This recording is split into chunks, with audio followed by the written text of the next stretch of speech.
सभी साथियों को नमस्कार। मैं टीना वर्मा दिल्ली के रंग से। अब इस वक्त हम शालीमार बाग गांव के अंदर, जहां पर यहाँ घर बचाओ आंदोलन चल रहा है। आप देख सकते हैं, इन्होंने भी लिखा हुआ है घर बचाओ आंदोलन, आमरण अनशन पर ये लोग बैठे हुए हैं।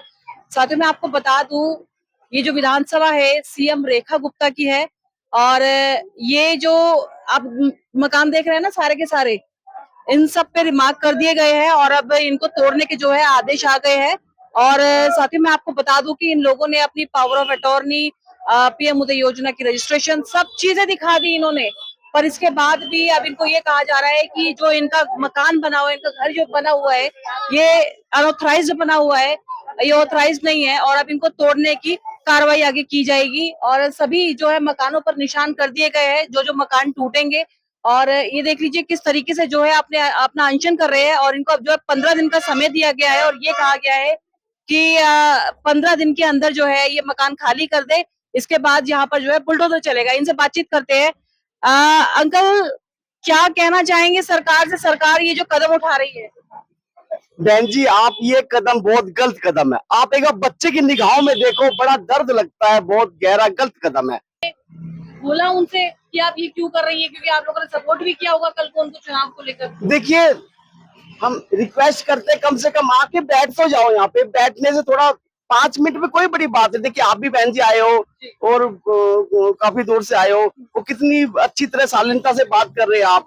और 5 मिनट में तो कोई बड़ी बात नहीं है बैठने में, आने में। एक गलत काम हो रहा है कि जैसे करो, वो कैमरा है।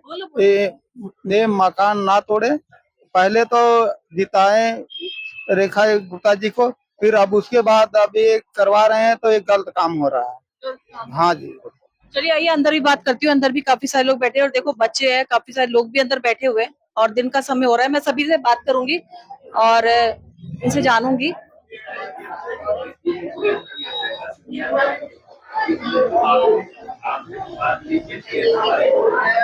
देखिए यहाँ पर सारी महिलाएं जो बैठी हुई है, इनसे मैं बातचीत करूंगी। और ये सारी वही महिलाएं हैं जिनके जो है मकान को रिमार्क कर दिया गया। अब जो इनको 15 दिन का समय दिया गया है कि मकान खाली कर दीजिए। उनकी कमाई लगा दी भाई, पूरे जीवन की पूंजी लगा दी। कहाँ जाएंगे हम? तो अब यही सोच के हैरान है, जाएंगे कहाँ? कहीं और तो कुछ ठिकाना नहीं है। तो आप लोग आंदोलन कर रहे हैं, कुछ तो उम्मीद होगी ना आप लोगों को। हम तो आंदोलन करना ही नहीं चाहते, हमारी मजबूरी है। वो हमें आके बोल दे कि तुम्हारे घरों को कुछ नहीं होगा, हम क्यों बैठेंगे? हम अपने घर में ही नहीं जाकर बैठेंगे, अपनी मजबूरी में बैठे हैं यहाँ पे। हम तो आज भी आस लगा रहे हैं कि वो आके बोले कि तुम लोगों ने वोट दी है, अगर यहाँ विधायक से जीती है तभी तो सीएम बनी है। हमने ये सोच के तो वोट नहीं दी थी ना कि कल को हमें ही फांसी लगा देंगे। हमारा तो बहन ना मर सकते ना जी सकते, पता नहीं हमारा क्या होगा, भगवान जाने और रेखा गुप्ता जाने। कान तोड़े जाएंगे और ये अनऑथराइज्ड जगह है। क्या है सच्चाई? आपकी रजिस्ट्रेशन नहीं है क्या? सड़क चौड़ा बताइए। सड़क और चौड़ा करने की जरूरत है? आप देखिए हमारा सड़क, इतना चौड़ा सड़क कहाँ है। लेकिन हम लोग का मकान ही तोड़ना है। क्यों तोड़ना है ये तो सरकार ही बता सकती है। और अगर हम लोग को अवैध कहा जाता कि हम लोग कब्जा किए हैं, तो बताओ, हमारी 2-2, 3-3 पीढ़ियां बीत गई है। अब सरकार को पता चला कि हम कब्जा करके बैठे हैं। और कब्जा किए तो हमें क्यों दी? बिजली, पानी, मीटर सब कुछ क्यों दी? आधार कार्ड, पैन कार्ड क्यों बनाने दी? मना कर देती, भाई आप लोग अवैध बैठे हो, यहाँ से हटो। अब हम लोगों को बताओ, ऐसी बात बोल दी है कि मकान खाली कर दो 15 दिन में। कैसे खाली कर दो? कब तक का टाइम दिया लास्ट क्या, वो तो दे ही दी है कि 29 तारीख तक, 5 तारीख तक लास्ट खाली कर दो। 5 अप्रैल तक। हाँ, खाली कर दो। लेकिन अब बताओ कहाँ जाऊं इतने जल्दी? कहाँ कमरा ढूंढ लूं, कहाँ खाली कर दूं? और अपना घर छोड़ना इतना आसान काम है? छोड़ दूं जिसमें मैं अपनी एक एक पूंजी लगा दी हूँ, चाहे जैसे भी लगाई हूँ, कर्ज करके लगाई हूँ, कहीं जमीन बेच के लगाई हूँ, चाहे जैसे भी की हूँ, या अपने बच्चों का अपना पेट काट के लगाई हूँ। लेकिन घर छोड़ना इतना आसान है? हम पूंजीपति थोड़ी है कि छोड़ के चलो 2-4 बिल्डिंग और बनाए उसमें बैठ जाए। एक ही तो घर है, अब उसके लिए तो लड़ना मरना दोनों जायज है ना। सरकार को भी सोचनी चाहिए, हम भी इसी देश के नागरिक हैं, कि अगर हम इनको खाली करा रहे हैं तो इनको ये रहेंगे कहाँ? सरकार को ये सोचनी चाहिए ना, है? लेकिन वो नहीं सोच रही है, बस करी खाली कर दो। बताओ कहाँ जाओ खाली करके? तो आपने तो ये भी नहीं बताया कि कोई मुआवजा नहीं दे रहे, कुछ नहीं है? हमें तो कुछ नहीं पता, अभी कुछ भी नहीं, हमें कुछ भी नहीं मालूम। बस इसी उम्मीद पे बैठी हूँ कि शायद हमारी सरकार हमारे पर दया कर दे हमारा मकान छोड़ दे, क्योंकि सड़क की जरूरत नहीं है। इतनी चौड़ी सड़क बताओ, डबल रोड है। अब कौन सा रोड बनेगा आप बताइए ना। और किसके लिए बन रहा है? हम जनता के लिए ही बन रहा है ना, सरकार थोड़ी रोज इधर से जा रही है। आपको कितने साल हो गए यहाँ रहते? मुझे भी 18 साल हो गया रहते हुए। 18 और साल? हाँ, मेरे सास ससुर तो बहुत 35-40 साल हो गया रहते हुए। 2-3 पीढ़ियां बीत गई, हमें तो नहीं एहसास था कि ऐसा भी दिन हमारे ऊपर आएगा, लेकिन अब आया है। क्या करूं, सामना तो करना ही पड़ेगा ना। उसका काम तो बोलने का है, बोल ही रही है ना, सुन तो किसी का नहीं। रोज इतनी मीडिया आ रही है, हम लोग इतना बोल रहे हैं, क्या उसको सुनाई नहीं दे रहा? रात को 11 बजे सैनी धर्मशाला में मिलकर सैनियों से जा रही है, स्कूल में तो साइकिल बैठे जा रही है, किसी भी चीज का मदद कर रही है, यहाँ से निकल के जा रही है, रात को 11 बजे वहां आती है। 10 मिनट रुक के हम लोगों की बात नहीं सुन सकती? आप लोगों ने रोकने की कोशिश की? रोकने की, यहाँ अफवाह फैला दी कि हम मुकेश को उठाने आए हैं। पब्लिक उसमें लग गई, वो यहाँ से निकल गई है अपनी जिप्सियों के साथ। अच्छा। अब वहां पे भी इन्होंने लोहारों को उठा दिया, हर चीज कर रहे हैं। वहां पल्ली तरफ गलियां बना रही है, लोग कह रहे हैं उनकी गलियां बना रहे हैं।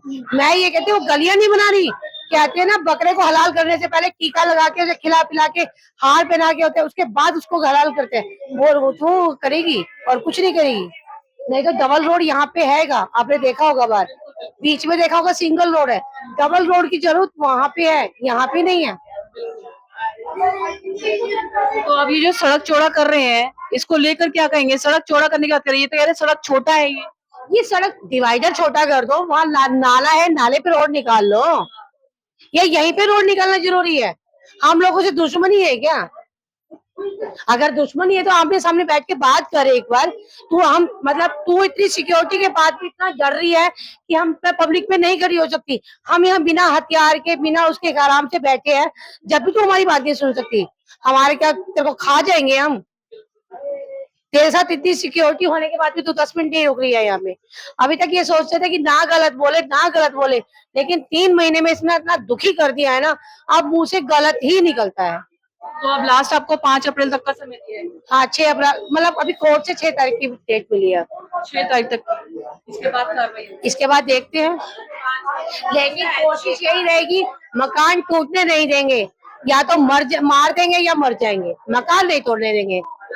बिल्कुल सही बात है। देखिए इनका कहना है कि मकान को जो है टूटने नहीं देंगे, चाहे मर जाएंगे या मार देंगे, इस तरीके की बात इन्होंने ये कही। क्योंकि साथियों मैं आपको बता दूं, इतनी पीढ़ी यहाँ बीत गई, लोग का कहना है 18-20 साल से और उससे भी पहले से जो है यहाँ पर रह रहे हैं। जब ये जगह अनऑथराइज नहीं थी, जब ये जगह डीडे की नहीं थी, जब रजिस्ट्रेशन कराई तब ये किसी सरकार की नहीं थी।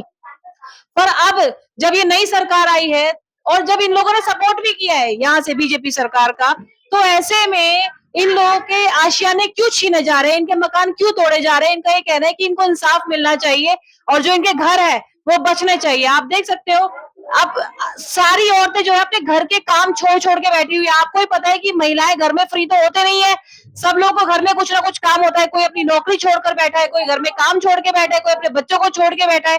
तो मुझे ऐसा लगता है कि सरकार को समझना चाहिए और सोचना चाहिए कि इस तरीके से किसी के आशियाने ना उजाड़े। और सरकार से हम भी अपने चैनल के माध्यम से अपील करते हैं कि इनकी जरूर सुने। एक बात बताओ, अब इतनी गर्मी हो रही है, वो अपने एसीओ में बैठी है, हम अपने घर के कूलर पंखे एसी छोड़ के अपना घर बार छोड़ के यहाँ बैठे, हमें गर्मी नहीं लगती? हमारे घर में काम नहीं है या हमारी तबीयत खराब नहीं होती? आगे बात तो सुने हमारी कि क्या दिक्कत है क्या नहीं। कितने टाइम से बैठे हो, कितना टाइम हो गया? अब यहाँ 10 जनवरी को निशान लगे थे, नोटिस लगे थे। 10 जनवरी को? हाँ, 10 जनवरी से आज ये 26 तारीख हो गई है मार्च की। इतने दिनों से हम अनशन पे ही हैं, भागा दौड़ी कर रहे हैं, लेकिन हमारी कोई सुनवाई नहीं है। तो इनका साथी देखिए, इनका ये कहना है कि इन्होंने रेखा गुप्ता से मिलने की बहुत कोशिश की और उनका ये भी कहना है कि सामने से वो निकल कर भी गई, पर वो एक बार भी इनसे 5 मिनट के लिए मिलने नहीं आई। और जबकि ये सब लोग इन्हीं की विधानसभा के हैं और रेखा गुप्ता को जिताने वाले लोग हैं ये सारे के सारे। पर इसके बाद भी जो है इनका कहना है कि रेखा गुप्ता इनकी बातों को अनसुना कर रही है, नहीं देख रही है कि वो किस तरीके से यहाँ के लोग जो है अपने घर बचाने के लिए एक आंदोलन कर रहे हैं। एक महिला होने के नाते सीएम रेखा गुप्ता को समझना चाहिए कि किसी का आशियाना जब टूटता है तो कितना दर्द होता है और कितना उनके दिल पर क्या गुजरती है। क्योंकि आपको ही पता है कि एक मकान बनाने में जो है बहुत खून पसीने की मेहनत लगती है, लोग बहुत कमाते हैं, किसी के बच्चे कुछ बन जाते हैं, तब जाकर लोगों के मकान बनते हैं। आप ये सोचिए कि आप इस उम्र में ये सारे लोग कहाँ मकान बनाएंगे नए।